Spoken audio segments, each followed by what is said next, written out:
তো চলে এসেছি রাশি হিসাবে কথা বলতে। আজ আমরা কথা বলবো মেষ রাশি 2026টা কিরকম যাবে। মেষ রাশি 2026টা খুবই স্ট্রং, গ্রোথ, জবে প্রমোশন, লাভ লাইফ ভালো, পার্টনারের সাথে বন্ডিং, যারা সিঙ্গেল আছো তারা স্ট্রং রিলেশনশিপ, পার্টনারশিপ এসব কিন্তু পেতে চলেছ। কি কি অ্যাভয়েড করতে হবে আর কি কি করতে হবে সেসব নিয়েও কথা বলবো।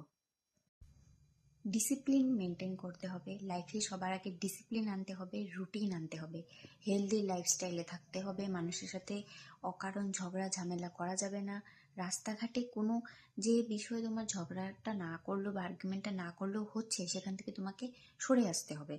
মানুষের সাথে আর্গুমেন্ট করলে কিন্তু তোমার প্রবলেম বাড়বে। ডিসিপ্লিন যদি সরে যায় তাহলে কিন্তু লাইফে কোনো গ্রোথ, কোনো প্রমোশন, কোনো কিছু পাবে না। জবের ক্ষেত্রে বসের সাথে ঝগড়া ঝামেলা করা যাবে না। সবসময় মাথাটাকে ঠান্ডা রাখতে হবে, রাগটাকে কন্ট্রোল করতে হবে। লাভ রিলেশনশিপ, পার্টনারশিপের মধ্যে কিন্তু ইগোটাকে আসতে দেওয়া যাবে না, একেবারেই ইগোটাকে আসতে দেওয়া যাবে না।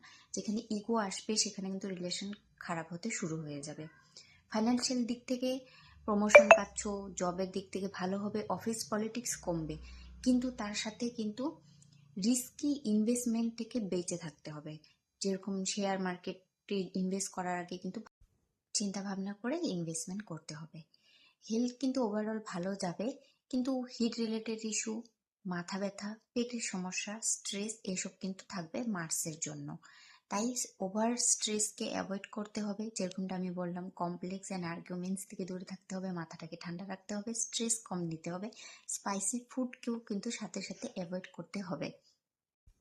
করণীয় হলো হনুমান চালিসা পড়বে, মঙ্গলবার করে হনুমান মন্দিরে একটি করে সরষের তেলের প্রদীপ ধরাবে প্রত্যেক মঙ্গলবারে, আর হনুমান চালিসা প্রত্যেক মঙ্গলবারে পড়বে।